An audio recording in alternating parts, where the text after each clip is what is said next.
All right, what is up, everyone? Welcome back to another episode here at the Lure Lab. Post Redcrest, what an enjoyable week that was. It was an incredible show, an incredible tournament, a marathon, if you want to go down that realm of people fishing for 5 days in a row. But the expo was great, saw a bunch of cool baits. And if you're paying attention to the Lure Lab social media account on Instagram, you would notice some of the baits that I saw while I was there walking around. Little housekeeping. Last Saturday's episode was Wes Logan. He was talking about swim jigs and how to apply the Alabama shake technique all over the country. But as we move forward here, today's episode is going to be really cool. We have Ryan Hanks coming on from Cast Fishing here in the United States. And the backstory of Cast is really cool if you have not heard about them or seen the baits. And I will let Ryan kind of dive into that once he comes on here. But the topic of the show is unique topwater baits that you need to know about and you should be throwing to get extra bites in the boat. So I'm really excited to get Ryan on here to talk about these two topwater offerings that come from Cast Fishing. So without further ado, let's get Ryan on. What is up, buddy? How are you, man? Hello, man. How you doing? Not too Good to see bad. you. Just living life. As you can see behind me here, we are moving literally when this episode airs, and everyone who is listening and tuning in, will be moving in to my new house on Saturday. I'll be Nice. closer to the ramp at Buffalo, closer to big smallmouth, and it's very exciting, but very hectic time because we just got home from Charlotte a day and a half ago. Nice, man. So how are you? Nice. I'm doing good, man. A little tired, working a lot lately. Things are going really well for us, which is cool. And just getting ready for the Bassmaster Classic Expo. That's a lot of work. Just getting everything up there. So we leave next week, but I'm pretty excited about it, man. We had a really good response last year, and I'm excited to see what it's going to be like this year after we've had another year under our belt. So should be a good time. Yeah, you guys like sold out basically in the first day, if I remember correctly, last year at the Classic. We did, yeah. It was crazy. So I'm hopefully I've made sure that won't happen again, but we'll see. So I won't complain. Inventory stashes are going up. It's easier to get product now, probably finally. Which it's been exciting to watch the growth of Cast over the last year. So I figured, why not get you on and let's talk about probably two of the most expensive topwater baits you can buy in the United States, but they're very unique because they offer something completely different than everything else on the market. So I'm really excited to chat about this, and I've tinkered with them a little bit. I won't lie. I mean, I love the Prodigy, so that's like my go-to, which is a little swim bait from the company. But it's topwater season, especially in the parts where you're at in the Southeast. So kind of dive right in, right? Like, what is the first one that you want to talk about today? Yeah, the first one I want to talk about is the OG, and to kind of, back what you said there, we have a big responsibility as our company because we're bringing something so different to the market, and we have this big responsibility for education. And so people, when they buy our lure, I don't want them to just buy the lure. The sell is not the deal. It is to go out and get their PB, because we have seen multiple PBs caught on this lure. And I want to make sure every person that purchases one of these knows exactly what they're doing with it. So we really focus a lot on the education just because it's something so different. And if I can kind of back up here, this lure actually came from the Great Barrier Reef. My business partner in Cass was founded in Australia. And a few years ago, I actually had the opportunity to go fish for a fish called a GT on the reef. And they were using what they call stick baits. Now, here in America, if you hear stick bait, you're kind of thinking more of a worm or a Cinco, but that's what they're calling their topwater lures. And when you first look at the lure, this is a 30-gram OG here. I'll show you. It looks like your typical walk the dog style bait, but that's not what you do with this lure. You actually do 3 or 4 really quick cranks. And what it causes is that lure to bite under the water and do an S kick with a big bubble trail and pop back up.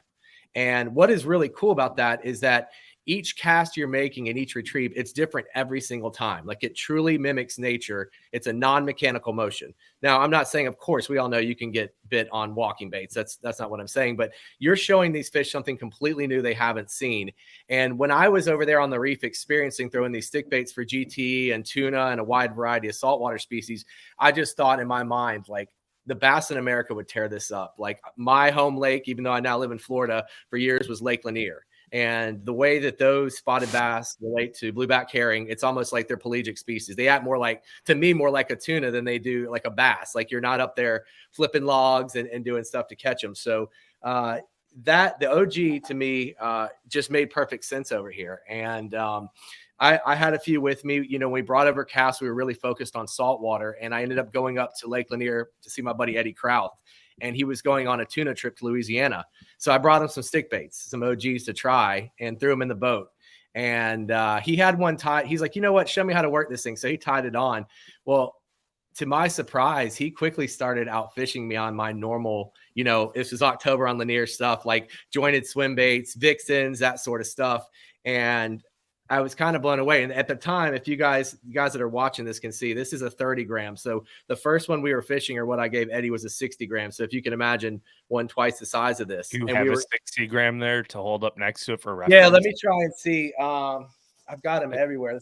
If you'll bear with me, I can grab one really quick. Hold on one second. Oh, you're good. So while Ryan is walking away, the OG is a really, really unique bait. When you first look at it, it kind of looks like a spook.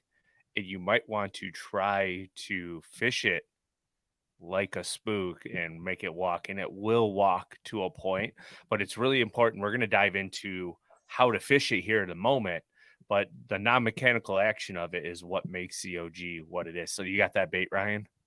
Yeah, so you can see Yeah. here, this is the 60 gram on top. It's a much bigger bait and something that you would not expect a lot of guys to be throwing.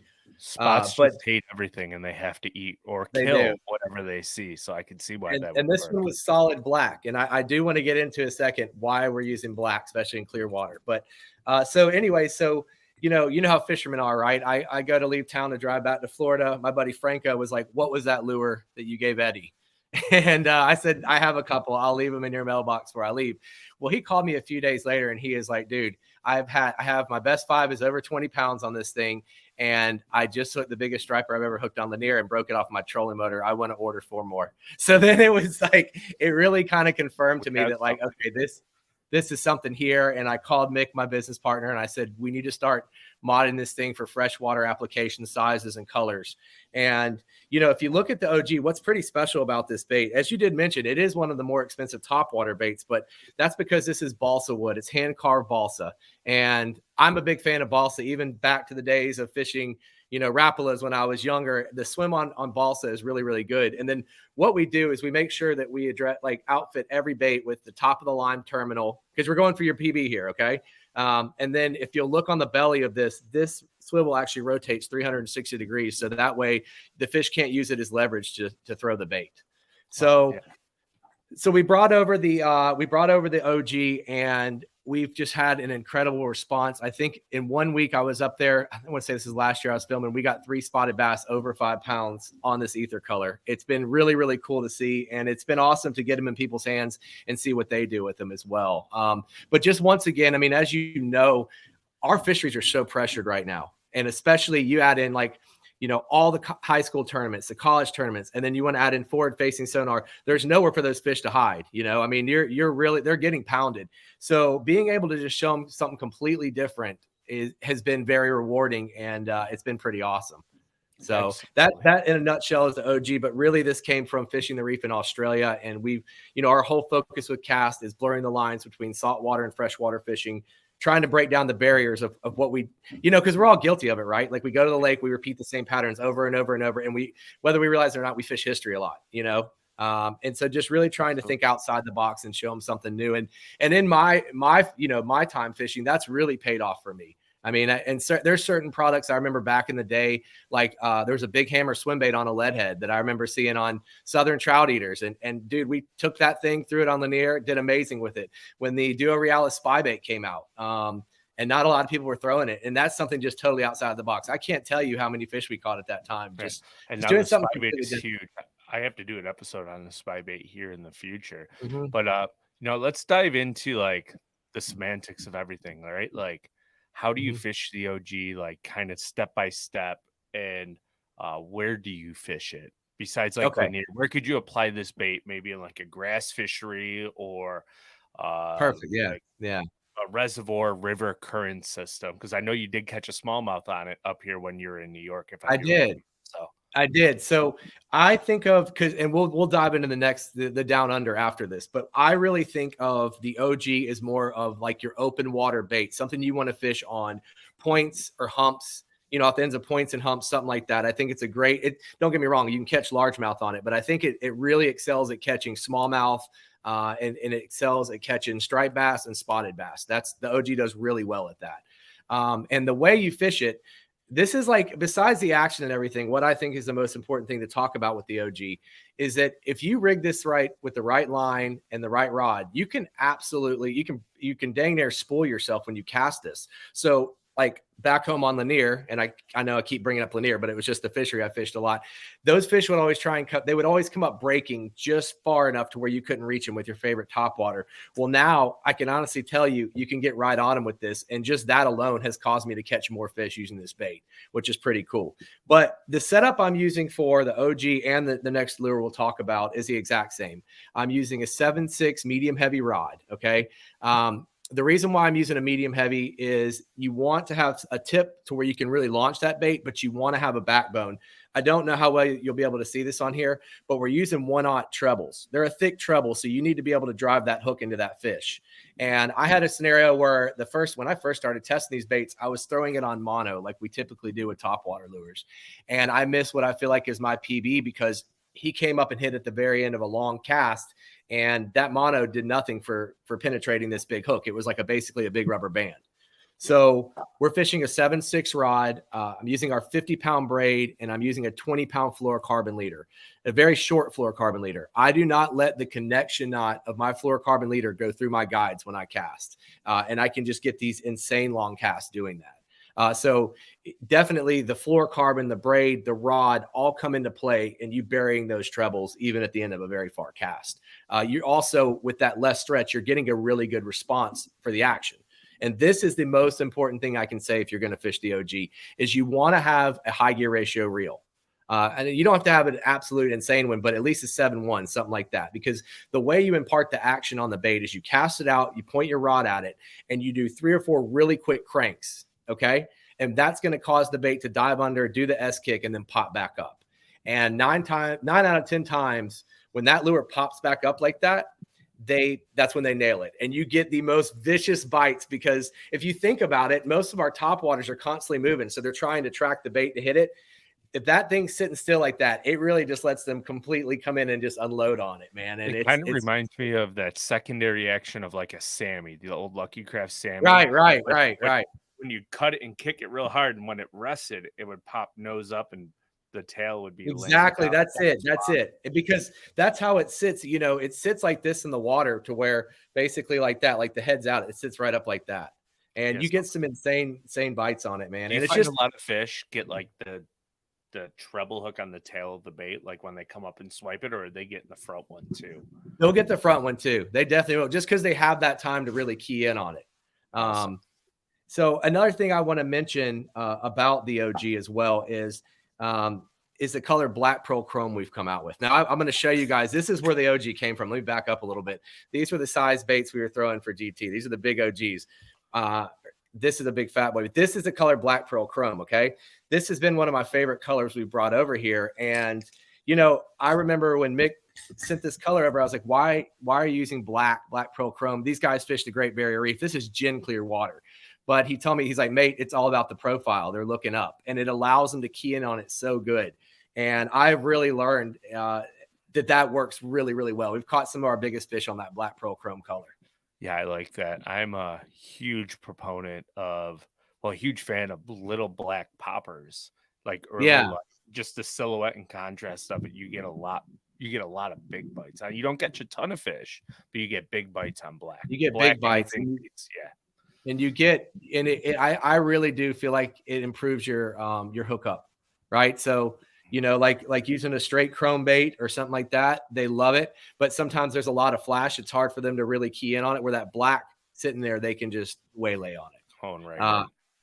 So speaking of little black popper baits, that leads me into our next product, which is the down under. Awesome. I was just about to say, let's kind of get a little down and dirty and hop right into the down under here, which I think is a really intriguing topwater bait because it's not quite a popper, but it's not quite like a walking. It's not a walking bait at all. So it does Right. like it's like a subsurface topwater bait. I Exactly. think is the best way to put it, right? Yeah, and so look, this is the color right here, this black pearl chrome in the down under. Okay, and when we were filming for the down under, and we got these over, we were fishing them out over brush piles. What I have found works good for us fishing for fish over brush piles is if you get some wind, you want to go to the OG. And then if it's a flat, calm day, they respond better to pop style baits like that. And I was out there, Clint Bartlett, he was filming for us. And we caught our biggest spot doing that. Well, he's big into largemouth fishing, right? And he was the one who told me, he goes, the next morning we were going to a different lake. He's like, dude, I want you to try that up on some structure. And on some of our lakes down here, we have like, they're floating docks. Okay. And then next to the docks is a plastic, like a jet ski lift. You can pull your jet ski up. And I fired the down under up there, and I'm able to pull it down under the water. And there was a 4.5-pound largemouth suspended under that jet ski lift, and you could hear him hit it and pin it up. You hear him hit the plastic and pin it up against it, and that just opened up a whole door of like, okay, now this makes sense. This is a structure bait for us. So now what you're essentially able to do, the way you fish the down under, is you leave a little bit of slack in your line and you do a slow sweep or a big sweep. And what that's going to do, that's going to cause this bait to dive down almost at like a glide bait or a search bait, moving back and forth. And the bubbles that come off this thing look like a hot tub. It's insane. But you're now able to take a topwater lure and show it to fish that's suspended under structure. So then, we started playing. We went to Gunnersville, had an incredible time at Gunnersville on the grass lines with this, and, fishing blowdowns, marina walls, walkways, stuff like that. And I guess it's been about 2 or 3 weeks, I went to Harris Chain and was fishing this on a grass flat and got my personal best. It was a 914, and it was spawned out 914. Big. So can you kind of dive into like the body style and how the down under came about being developed and the cup lip on it and exactly Yeah. like the semantics of the bait? So if you can look here, I know these are two different style baits. They're huge. This is our fat boy. Okay. This is another bait we fish in Australia. This right here is basically the fat boy with the nose cut off. If you can kind of tell, it's the same sort of shape on top. And what that shape does, the fat boy, when you cast it out and you let it fall, it'll shimmy like a Cinco. Okay. So it gets this really wild action. But by adding that cup face right there, when you pull it under, you're not only getting that same action, but you're causing the bait to now dive. And then those bubbles come right off the front of that and roll out the back of the bait. And it's just a really cool thing. It makes, when you hear it on the water, the noise it makes when you pull it under it will alert predators of, that are in the area. It's just once again, a very unique thing and something totally different. These fish haven't seen thousands of, or millions of. Yeah. I mean, it's super cool. So, and once again, this is the same way, hand carved balsa construction. Another thing to point out, not this would really come into play much for bass fishing, but these lures are made just like our saltwater line, where they have a through wire construction, meaning that if this bait was to ever snap in half, you're still going to get that fish as long as you're tied up to your knot on the front, which is super cool. And then it's got the rope. I asked afterwards because you're talking about the swivel on the front treble hook. I was going to ask you if it was a through wire construction. So it is. One of my final questions I've accumulated as we're going here, but I kind of want to step back real fast. At the beginning of talking about the down under, you were talking about a rod sweep. Can you talk about that a little bit more in detail when you're working the bait? Like, I can, because that is something. Sweep? Is it a quick sweep? Is it like a down sweep? Like, exactly how do you manipulate the action of the rod to make the bait dive and make that beautiful bubble trail and the shimmy lips? Yeah. I want to go into that, because that is really how, when we fish saltwater, that's how we're fishing them on big spinning outfits. Okay. And that is something we don't do a lot of here in America, or as bass anglers, really fish that many baits where you're incorporating a sweep into it.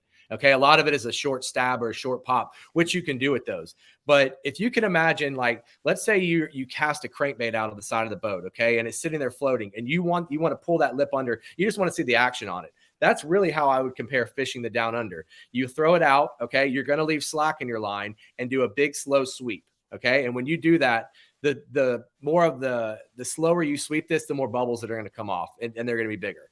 Or you can also do shorter stabs. But really, like I said, we don't fish that way much. So you want to cast to your side, whichever side you're more comfortable with, and do like a big slow sweep like that and pull it down. And that, to me, also having that braid to fluoro combo, it gets that bait going and it pulls it down. Where if you were using straight mono, there's too much stretch there and you're not getting that action the same way.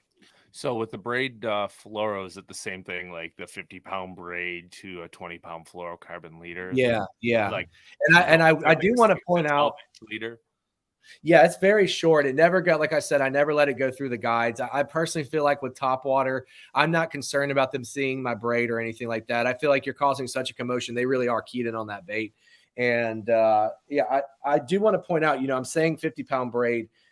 We make a braid. That's what I'm using, our braid, the X12, but ours is a lot thinner diameter than most of the ones on the market. So where if you weren't fishing ours, I would maybe say you might want to go with a 30-pound braid if you're fishing another company's braid.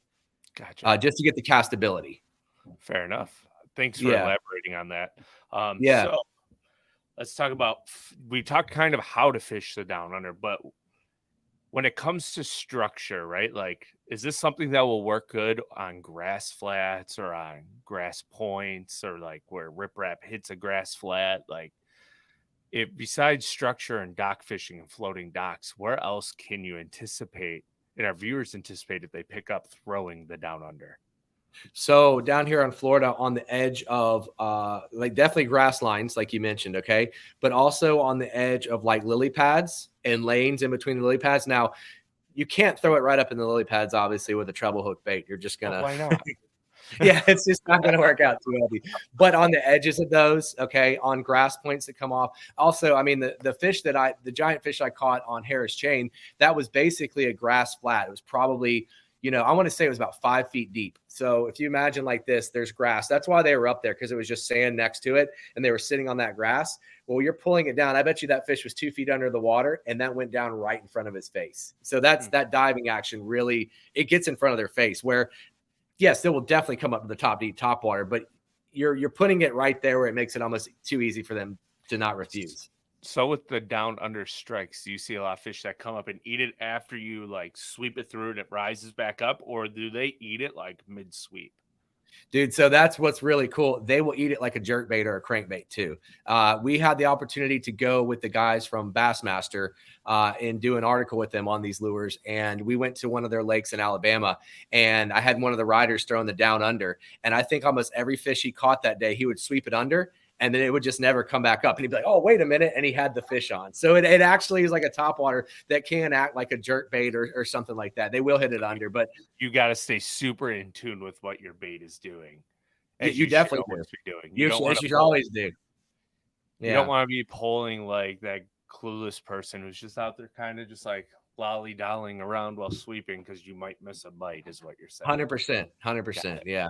But I prefer when they wait for it to pop back up to eat it, because I'm obsessed with topwater. Awesome. Yeah, as Nick would say, my business partner, what does he say? Topwater, the only water, mate. Yeah, and right now in the Southeast, right? Like topwater, wake baits, this is the time to start throwing these unique topwater baits from casts. You are going to catch bass.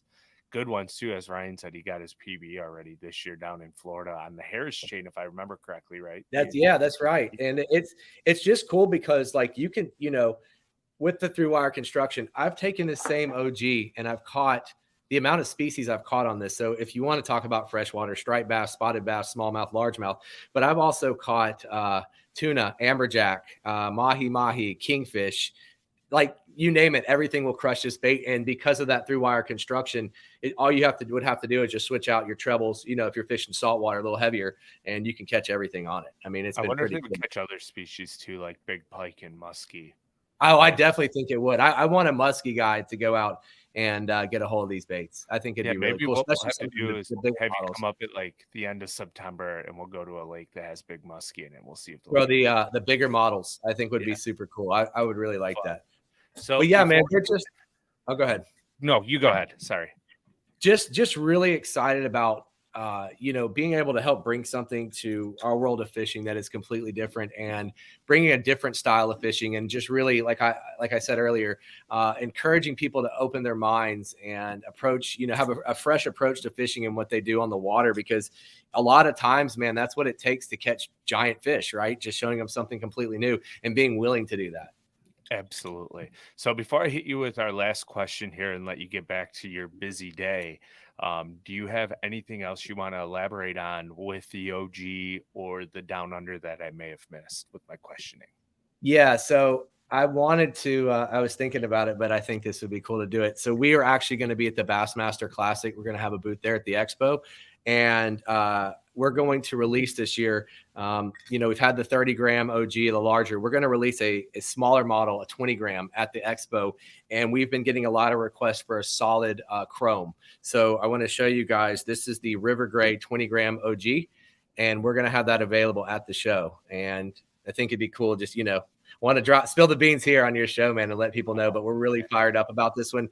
We've tested the action on it, and this has a more subtle action than its big brother, meaning that it acts almost like a fluke in a way when you reel it under the water. It's not quite as aggressive, and we found that works really good on calmer days. You can throw this little 20-gram and still get some really good bites. I also want to mention the guys too who are throwing the OG, especially the OG. What we have found is, this is a tool, right? This isn't the end all be all. That's why you have a tackle box with a million lures and a million rods on your boat. Okay. So knowing the right time to throw this bait and where to throw it. What we have found is if you have a super slick, calm day, they don't respond to it that well. I mean, they don't respond to a lot of topwater that well on that. At least I'm going to refer this back to Lanier. The days that are the gnarliest days that you don't want to be out there, the wind's blowing sideways, that is the day you need to put the OG in your hand and do not put it down, because you will catch some absolute giants doing that. So that's a tip for anybody who's getting the OG. Some of the nastier days, man, for whatever reason, they respond really well to this bait on the nasty days. And I would assume the Down Under is the exact opposite. You probably want a calmer day so it can 100%. create a bubble trail and 100%. visually draw fish in. You're exactly right, man. I mean, if you think about it, yeah, they're both very different topwater baits, but they're completely opposite. Think of the OG as open water, fish chasing it down. Think of the Down Under as shallow water structure, more of your largemouth scenarios and stuff like that. Beautiful. So, well, thank you, Ryan, for coming on today. But, we always have that one final question of the show, which has been customized by Do It Molds. And for everyone who's viewing and listening down below, you can go to Do It Molds and you can get all your tackle modification stuff that you need. And I think this little piece of juice that Ryan's about to unveil to us is going to be something that you can go to the Do It Molds website and pick up everything you need to do it.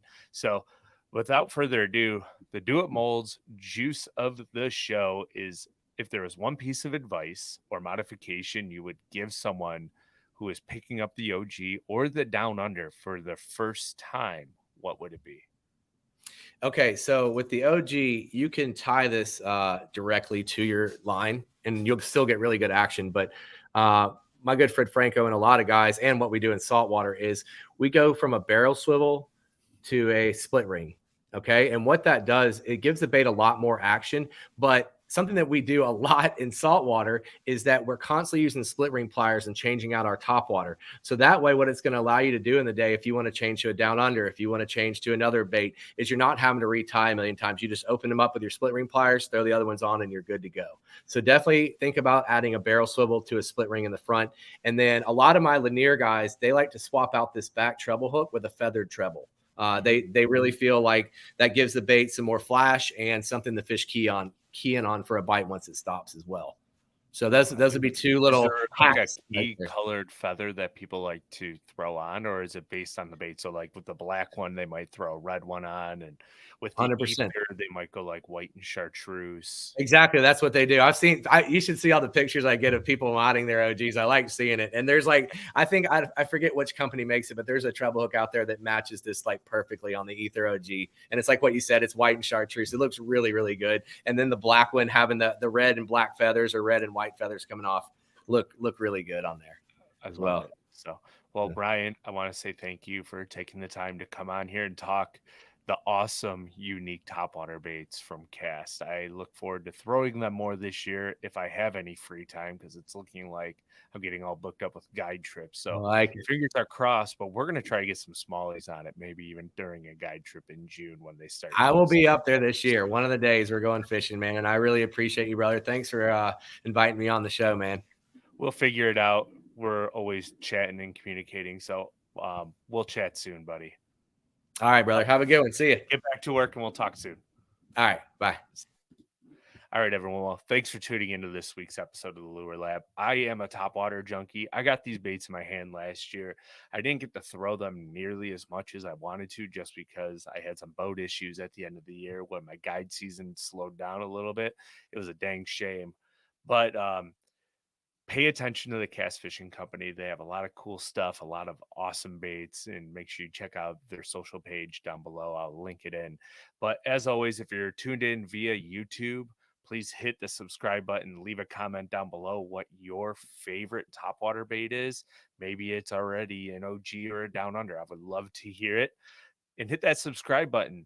The more we can grow this page, the more people that will see the awesome shows that we're bringing to you every week from the people that know how to fish all of these techniques. It's what we're here for, to learn and gain knowledge. If you're on MP3 like Apple or Spotify, hit that review button down below, leave a review so we can be shown to more bass heads like you and I who is tuning in here on the weekly basis. And until next Saturday, we will see you then.